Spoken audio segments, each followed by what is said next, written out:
Being royalty must be nice. Fancy stuff, never having to lift a finger, and being abnormally good at games. But you know, sometimes you can really lose your head when playing. Speaking of games, we're going to be colliding the king of games with the Ant King in a Yu-Gi-Oh and HunterxHunter crossover, and finding out whether the Ant King could defeat the Pharaoh in a duel if they ever faced off. But before I begin, a quick spoiler warning for both of these series, as I'll be covering plot points that happen in both, so just giving you the heads up if you don't want anything spoiled. So let's begin by outlining the time frame and rules to this duel. Firstly, Meruem, knowing nothing about duel monsters, will be given 1 week to prepare. This will give him time to learn the rules, try out cards he's comfortable with, and learn from whatever footage he can find from professional duelists. Secondly, the duel will only include cards from the original Yu-Gi-Oh run. This is just because the Pharaoh, for the most part, and not counting other media, was only around during that time frame. Thirdly, the Pharaoh will not have Yugi help him during this duel. This is a duel between only the Pharaoh and the King. Fourth, the Pharaoh will be using the deck he dueled with against Yugi at the end of the series. And finally, anime rules, which means, yup, no ban list. The reason for this is the Pharaoh is definitely playing banned cards, and it's hard enough to try to hypothesize what Meruem would run. I don't want to think about the Pharaoh's deck too, otherwise I'll short circuit. Also, even though this is a crossover, it's not like HunterxHunter has duel monsters in its series, and because we are talking about the anime specifically, we'll be going with Yu-Gi-Oh's anime rules. So with these rules in mind, let's find out who would have a better chance at winning when breaking down both these characters. The King of Games, of course, being Atem, or whatever you want to call him, Big Yugi, Yami, Pharaoh, Spirit of the Puzzle, Cheater. No! Now, Stone Soldier, destroy the moon!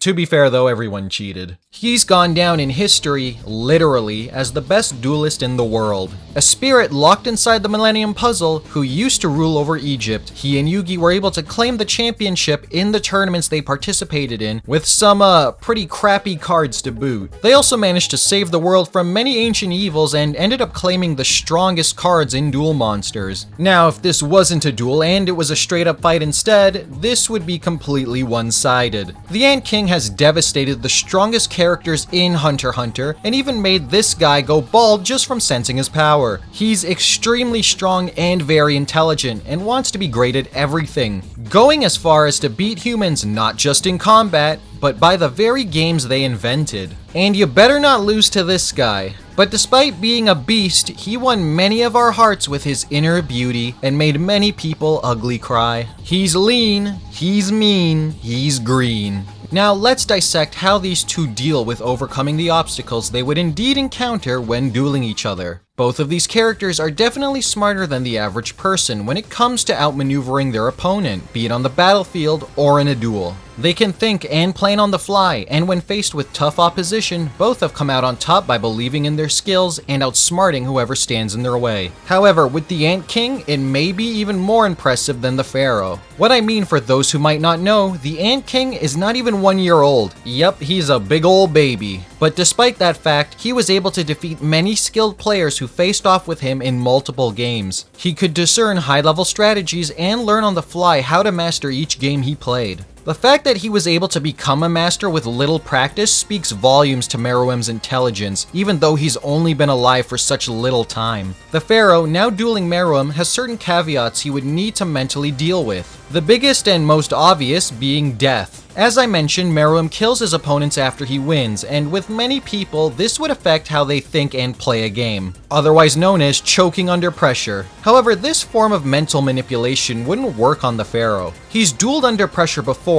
Regardless of what 4Kids might have you believe, many of the Pharaoh's duels would end in death if he lost. Whether falling from far heights and splattering all over the floor, or having buzzsaws gnawing off his legs and him bleeding out. Yeah, those weren't mystical auras that were sending him to the Shadow Realm. They would have sent him to the graveyard. The Pharaoh thrives under pressure, and many of his best duels had his life and the world at stake. The negative for the Pharaoh now though is Yugi was beside him and helped him out of many tough situations with insight that even the Pharaoh didn't pick up on when dueling. And Yugi is an amazing duelist in his own right, even defeating Atem in the duel that would let his soul move on. That is a big plus for Meruem during this duel with the loss of Yugi and a blow to the Pharaoh. The Pharaoh's deck also isn't that outstanding. For the sake of the anime and writing, the characters' decks are built to have certain cards become iconic to them, and to show off how cool they can look. For better or worse, this isn't good for the Pharaoh. Many of his cards that you can see here aren't exactly amazing, and if the Pharaoh were a real person and dueled with that deck against other professionals, he'd lose. Granted, he knows his deck very well though, and has created some amazing combo pieces when he pulls it off. Problem is, when creating a deck in real life, you normally need multiple of certain cards to have those combo pieces show up consistently when dueling, which Meruem definitely would take advantage of when building a deck. But that isn't a problem for the Pharaoh. You see, he has the ability to literally top deck what he needs just by willing it to be so. I'm not talking about convenient writing. I mean, he's doing this on purpose because he's able to. He's done this multiple times, and without even looking at the card, he plays it because he knows what he drew. This is insanely good for the Pharaoh, but with all the mystical magic stuff in Yu-Gi-Oh, I guess you can't be too surprised by this. As for Meruem, because of the time period and lack of a ban list, he would be able to run many of the strongest cards for the time in his deck,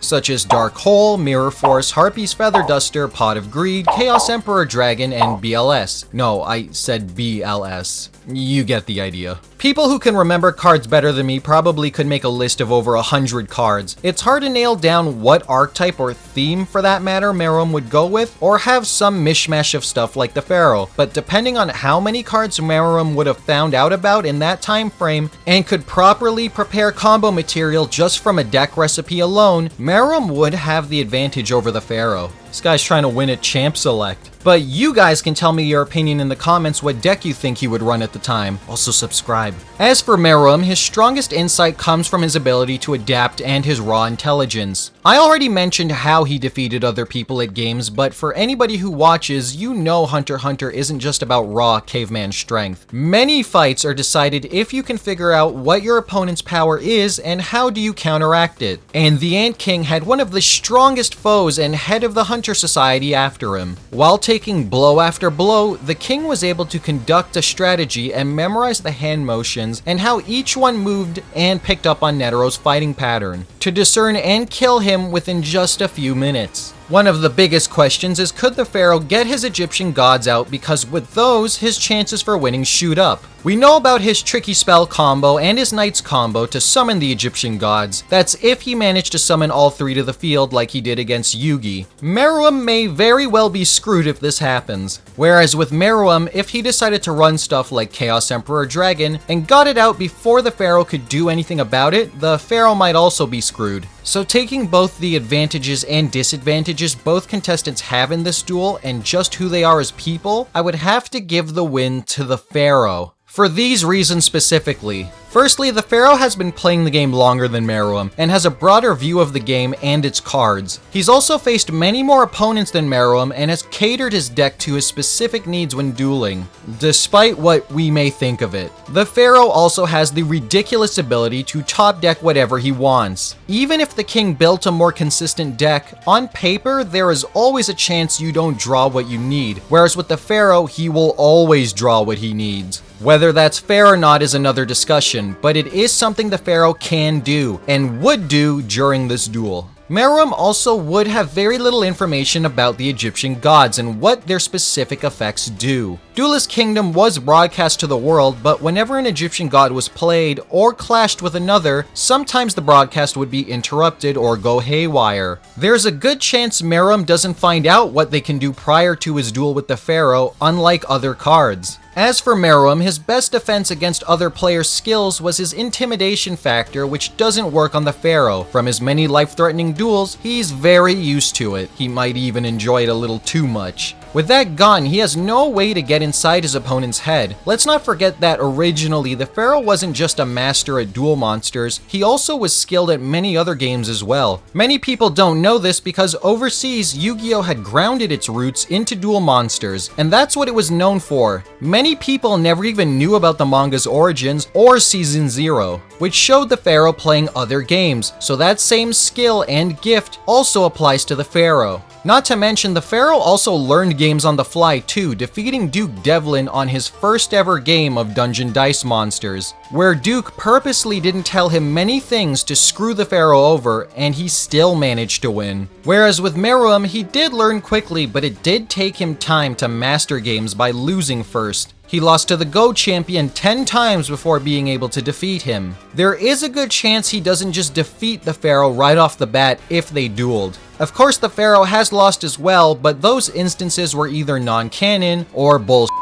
He did lose to Yugi, but Yugi has been right next to him all the time learning how the Pharaoh thinks during duels and what cards he might play. So unlike Yugi, Meruem does not have this insight to take advantage of. There is also the point of Meruem never being able to defeat Komugi, because she stakes her own life on every game she plays and is deeply enamored with the game. With the Pharaoh's origins literally revolving around duel monsters and constantly playing it, and him having staked his own life on many duels, it's safe to assume these two are similar in that way. And even if we played by real rules with a ban list and such, it's not like the Pharaoh wouldn't want to run different cards for Meruem. Once he might see him getting more accustomed to his deck, that's if they played many matches. Even if we did change the rule set and widen the card pool, I think the outcome would be the same for the Pharaoh. There is the possibility that if Meruem were to continuously duel the Pharaoh, he may finally download him and win after learning more about him specifically and the game. But that would take a while. All in all, I think the Pharaoh, regardless of Yugi's absence, would be able to take the win. But let me know what you guys think. Do you agree, or do you think Meruem would win in their duel? Let me know, and also remember to tell me what archetype and cards you think he would run. Now it's time for me to get OTK'd by someone in Yu-Gi-Oh! But remember, it's not about the game, but the friends we made along the way. This was me, Nathan out.